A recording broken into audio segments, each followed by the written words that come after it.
আচ্ছা, আপনিও কি বিদ্যুৎ চলে গেলে আপনার রাউটার অন রাখতে চান? পেতে চান নিরবিচ্ছিন্ন ইন্টারনেট সংযোগ? তো আজকের ভিডিওটি আপনাদের জন্যই। আজকে আমি খুবই সহজ একটি মেথডে দেখিয়ে দেবো কিভাবে আপনি বিদ্যুৎ চলে গেলেও আপনার রাউটারটি অন রাখতে পারবেন। তো অবশ্যই সম্পূর্ণ ভিডিওটি দেখবেন। তো রাউটার অন রাখার জন্য আমাদের এরকম একটি ডিসি টু এসি ইনভার্টার কিনতে হবে। এখানে আমি 2000 ওয়ার্ডের নিয়েছি, এটা হিউজ পরিমাণে একটা ওয়ার্ড।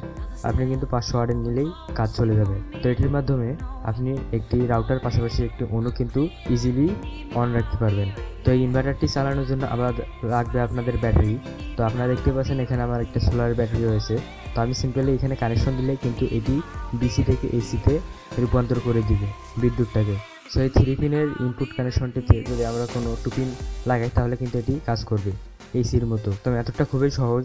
আমি আপনাদের একটা কথা বলে নিতে চাই, এখানে আপনারা যেখানে ব্যাটারি আছে ঠিক একটু তার দিয়ে ঠিক সেখানেই কিন্তু লাইনটা দিবেন। ব্যাটারির লাইনটা বাড়িয়ে নিয়ে অর্থাৎ এক্সট্রা তার জোড়া দিয়ে পরবর্তীতে এই ইনভার্টারটি কানেকশন করবেন না। ব্যাটারির যত কাছে কানেকশন পাবেন ততই কিন্তু একটি পারফরমেন্স ভালো পাবেন। আচ্ছা, যাই হোক, এখানে আপনারা দেখতে পাচ্ছেন। সো এখানে কিন্তু আমি ইনভার্টারটিকে সিম্পলি দড়ির সাহায্যে এখানে লাগিয়ে দিচ্ছি, ঝুলিয়ে দিচ্ছি। আমি কিন্তু পরবর্তীতে ড্রিল করে লাগিয়ে দিব। পাশাপাশি এখানে আমি ব্যাটারিতে কানেকশনে দিয়ে নিচ্ছি।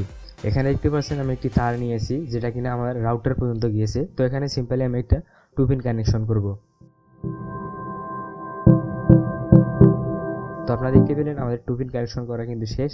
সো এখন আমি এই সকেটটি কানেকশন করব।